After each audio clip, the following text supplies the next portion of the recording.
Without free speech, you're not going to learn.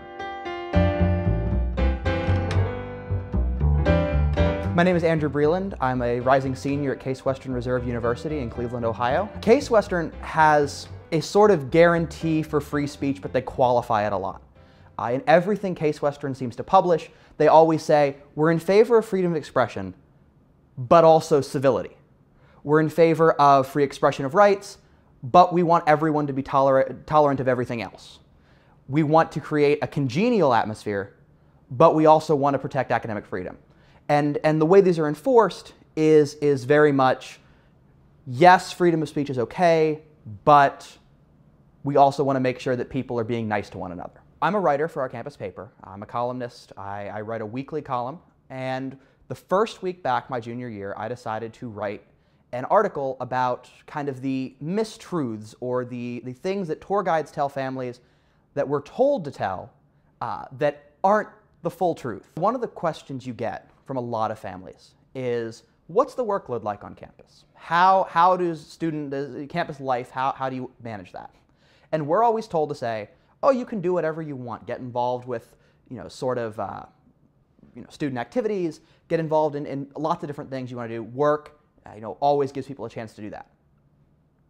Well, faculty that are coming to our campus, when they first arrive as assistant professors or visiting professors, etc., they're told in their faculty orientation, this comes to me from a couple of relatively young faculty members who had gone through orientation the last 2 years, that the faculty is told, students at Case Western don't do anything but study.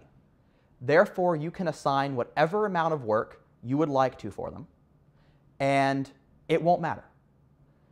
That's just one of the few things that I pointed out. In addition to that, there's the obvious ones. Campus dining hall food is really good. No, it's not.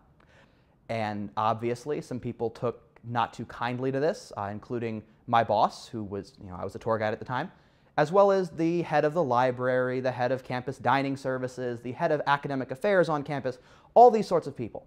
So for the next 2 or 3 months, I was called into meetings and talked to about why I shouldn't say things like this, why that disrupts our campus atmosphere, and why I was just being a troublemaker. Students overwhelmingly were very much in favor of what I had written, and anyone who was not sort of a kind of rally, Case Western tour guide supported me and said, this is what happens. Thank you for writing this. On the other hand, the head of the undergraduate admissions office told me that I shouldn't be writing these things, especially while employed there, but also because our paper is in the undergraduate admissions office, we should portray Case Western in a positive light. And my kind of response to that is, you choose to have our paper here. Our paper has always been a public forum where we could say whatever we wanted about the university, so you can't stop me. With my experience with campus censorship and people not liking what I'm saying,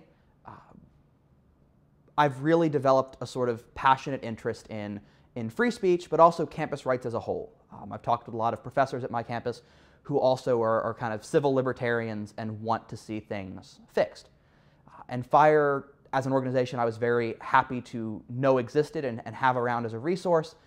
It made sense for me to apply and say, this is the kind of work that I will be proud doing during the summer, as well as get a real learning experience out of, to bring back to my campus and begin to fix some of the problems that we have.